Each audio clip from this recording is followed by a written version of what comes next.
rarely does an introduction receive a title, but this one I've named and is known as The Wonders of Olivia Peters and the Dangers of Unsubstantiated Research.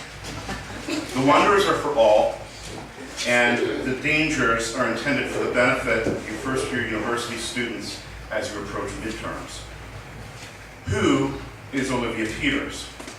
I took to Google to discover. I will start with the dangers. Apparently, Olivia Peters is a 32-year-old CrossFit Games athlete who is simultaneously a 13-year-old girl whose letter to the Huffington Post is credited with saving a suburban forest from development. Olivia Peters has interest in Pinterest, where she pins, "I'm a girl with chronic itchy feet."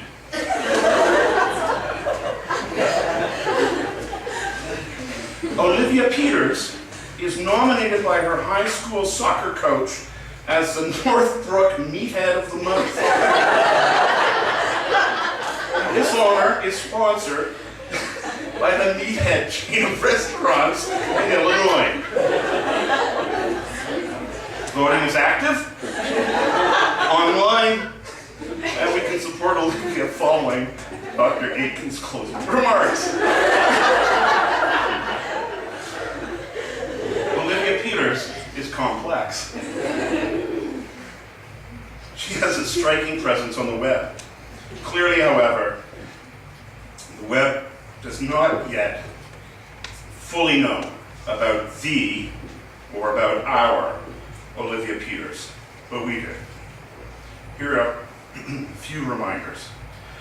Olivia remained the top SJK student with the highest academic achievement in her grade every year since grade 9 through to graduation, as we just learned. A natural artist, Olivia worked long and hard to develop her skills in photography and filmmaking with an emerging portfolio that challenges, inspires, and encourages us to consider things from atypical points of view.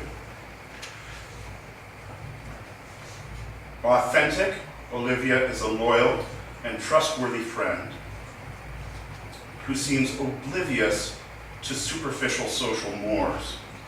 Inclusive and positive, she's an individual that others turn to. An entrepreneur with an environmental ethic, she was involved heavily in the Green Fashion Show, has developed her own recycled and reimagined clothing. Committed to lost causes, last year Olivia remained a buoyant leader and captain of the sinking ship that was Simcoe House. And I know that's true because I'm a member of Simcoe House. This young woman embodies the school's mission as the co-recipient of the Head of School Award, and it's my pleasure to invite the valedictorian for the SJK class of 2014, Olivia Peters, to come forward to deliver her address.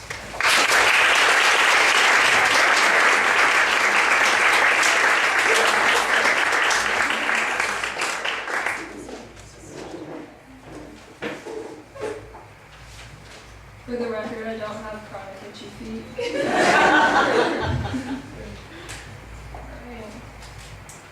Good evening, fellow alumni, faculty, parents, and students of the class of 2014 of SJK. If I may, I send my father my best wishes as he is recovering from surgery and was unable to make it here today.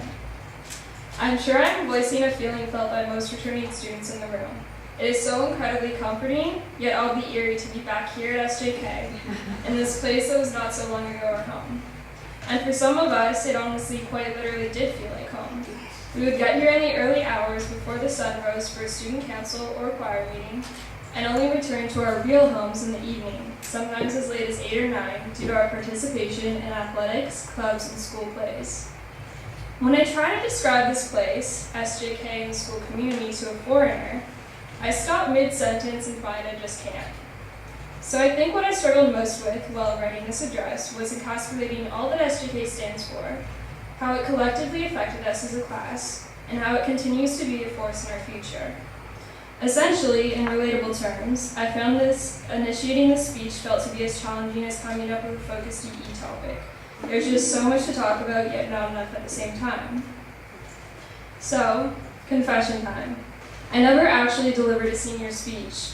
I'm not quite certain how I managed to slyly slip through the cracks unnoticed, or how I was not forced to say it like Mike Flaminio in front of the entire English class, but now you know.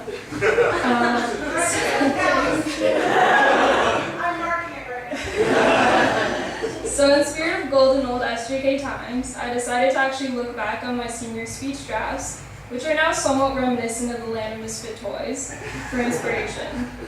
With the help of the mystical IB gods, insights from Mr. Katsuki's TOK class, and a little dash of Andros Fikri in mind, I was able to extract a philosophical meaning from each draft, and even use a Winston Churchill quote to sum it all up. And so I logged back into my SJK Eagles account for the first time in months. mail.sjkeagles.com.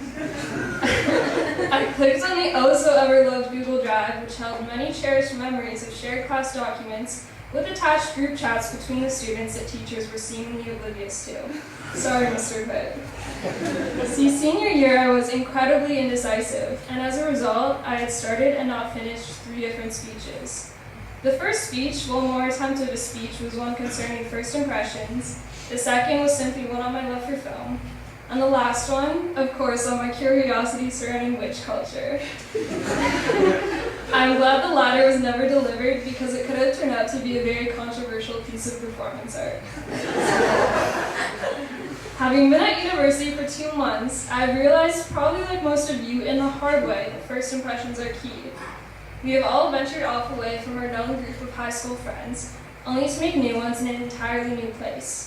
Frightening, scary, ridiculous, and the odd time embarrassing. NYU specifically attracts the realm of ultimate hipsters. I recall one night I was hanging out with a crowd of people and I was thinking to myself, man, these people are just too hip. I had never before seen so many Doc Martens and Levi denim jackets congregated in one room at one time. I kept asking myself, did I make a hip enough impression on them? Will I be viewed as unhip within their circle? I mean, they were literally watching overly mainstream music videos ironically, and critiquing their cinematography and artistic effects. To say I was intimidated would be an understatement. The next day, I approached a hip girl in my dorm hall courtyard and gave her a friendly wave along with a very cheery, hey! Apparently, she viewed it as too mainstream to respond. I walked away feeling very unsatisfied and moderately friendless. I was transported back to my first day at SJK. Prior to this, my mom had received an email telling each child to bring something, a tangible object to represent themselves as a person. Maybe some of you lifers out there will remember this assignment. That morning I brought in a sunflower as my object. Was this a normal sunflower? No, I wouldn't be. This sunflower was 8 feet tall, and somehow I thought that it represented my enemy perfectly. As I entered the room, I could immediately feel a snake-like gaze as my new classmates quickly labeled me as the hick Moffat girl who grows enormously large sunflowers bigger than her head. Again, very unsatisfied and moderately friendless. I'm telling you this because life is essentially a series of first impressions. There will be times you do not succeed the first time, times that you unarguably fail, and it may not be until the second or third time that you do it right and finally feel satisfied. And that's okay. Nothing is a be-all, end-all. Failure is but a vessel to success. And how is it that we define our successes? By the money in our bank account? By the practicality of what we are doing? Speech number 2 brought about my love of film, my passion. This speech was kind of stupid and dry, but it got across the point. As Paulo Coelho highlights in his novel, The Alchemist, don't give in to your fears. If you do, you won't be able to talk to your heart. Senior year, I was terrified when applying to universities, probably like most of you. I applied to the States for film as more of a far-fetched dream than an actual reality. I still get people looking down on me saying, oh, so you're an art student? What's your fallback plan? But there is no fallback plan, only a dream, and that should not have some sort of gloomy negative connotation around it. As Charles Bukowski notably says, find what you love and let it kill you. Obviously, this is not meant to be taken literally. I almost wish the quote said, find what you love and kill the opinions of those who don't approve. So, What is it in this world that makes you feel purposeful? Learn to exploit it and do not let society tell you otherwise. I know each and every one of us has a passion. I've seen it through our Eagle Mania and house competitions, through the McIntyre signature love for skiing, through the b-ball boys and, well, basketball, through Harumba flipping tables, and even through Mallory's infamous yak hair. Yes, that is classified as a passion. Know that we are all capable of a future filled and constructed of these passions. We are a class that has challenged ideas and standard conventions, so do not be afraid to let these passions drive you past them. As mentioned earlier, my last and final speech regarded my obscure fascination with witch culture, the occult, or just simply things that are otherworldly. I am drawn to this unexplainable realm that is almost magical and cannot really be defined. Magic in my mind was always the coolest thing ever, primarily because it did not make any logical sense to me. However, maybe it is not magic that you constantly find yourself questioning. As graduates, I urge you to stay curious.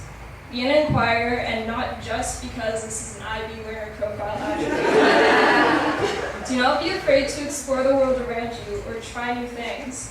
Do not limit yourself to an imaginary bubble, like the SJK gym before its renovation, or seclude yourself within a certain type of group. There is so much waiting for you in the real world. So travel, read a book, and one made of actual paper. Watch a YouTube tutorial on twerking, or don't. Have a conversation with that crazy person with the blue hair in your humanities course. Who knows, maybe they will turn out to be your best friend. Our next steps from here are a matter of not being complacent and to keep pushing ourselves to ask why. Think of Remy Kina. After looking back on these speeches and running them over and over in my head, I ultimately discovered I am still weird. I still fail at first impressions and oftentimes embarrass myself. I still have a passion for film, at least I would hope so since I'm currently enrolled in film school. I'm still even fascinated by witch culture, and I keep finding myself amongst new curiosities each and every day. What I realized is that SJK helped prepare me, us, for this new and exciting life. And when I say SJK, I don't just mean the school in broad terms. I mean the teachers, the coaches, the parents, and the alumni. These are the people that never get thanked enough. They are the reason we made it through in the first place. On behalf of my class of 2014, I would like to extend gratitude to them all. They transformed us in ways that we could not have imagined, pushed us past limits we thought could not be broken, and ultimately enabled us to discover more about ourselves when we thought there was nothing left to be found. So, I encourage you all to take time from your new and busy lives to check in with that teacher who awakened your perspective. Send your parents who have supported you through every step a quick iMessage or phone call. Yes, those still exist. To let them know how you're doing. That you appreciate the sacrifices they made along the way. The times they picked you up from practice. Or drove your assignment for next period to school because you carelessly forgot it at home. Because carelessness is not something we should fall into. We must be conscious of the things we took for granted in the past. I realize it, and I hope you all realize it, that now having my foot in the door of the real world, how good I had it and how thankful I am. How thankful I am that I went to a school that gave me the opportunities it did to get me to this point. And what exactly is this point we are at now? I think a lot of people believe that university or life after high school means a fresh new start. You have the opportunity to be whoever you want to be. And at first, it is liberating. It feels as if there are endless options to this new identity you could potentially take on. But the reality is, high school, whether you like it or not, has shaped you. Some of your best and most embarrassing experiences were here. Some of your passions were born here. Maybe you are ready to move on from SJK. I just ask that you simply remember. Explore, but do not lose yourself in this new world. Do not forget what grounded you and what made you you in the first place. I know it is tricky and exciting at the same time, and when you mix these three eccentric speeches together, it comes down to this. Oftentimes you will fail. Failure is good. Be it at first impressions, getting a C on that hack essay you handed in, or completely putting yourself and ideas out there only to feel stupid and naive and so not hip. As Winston Churchill said, success is stumbling from failure to failure with no loss of enthusiasm. So let your passions drive you with enthusiasm to this success. I know sometimes we retreat back under the default setting that money is everything, that we need to be practical and logical about our future. While that may be true, I honestly surmise it is better to pursue something you genuinely believe in, something that fascinates you, something that makes you feel alive. And maybe you do not even know what this passion is yet. Maybe you still need some more time to figure it out. Maybe you are a few failures short of unearthing this fixation. In the words of Albert Einstein, and yes, I'm going to use another cheesy quote here, the important thing is to not stop questioning. Congratulations, class of 2014. We never stopped questioning whether or not we would actually make it. Be it through our year as naive little Niners taking up precious space in the hallway, through the dreaded course of Bark Lake, which I think our class actually enjoyed, the tricky labyrinth of our vie, in which many of us seriously question life itself, or even the extreme pace of senioritis we all seem to catch in late April when we skip school. We made it. We made it the day we jumped in the pond on June 16th, the day we finally plunged into the real world. It is now up to you to plunge deeper. Thank you.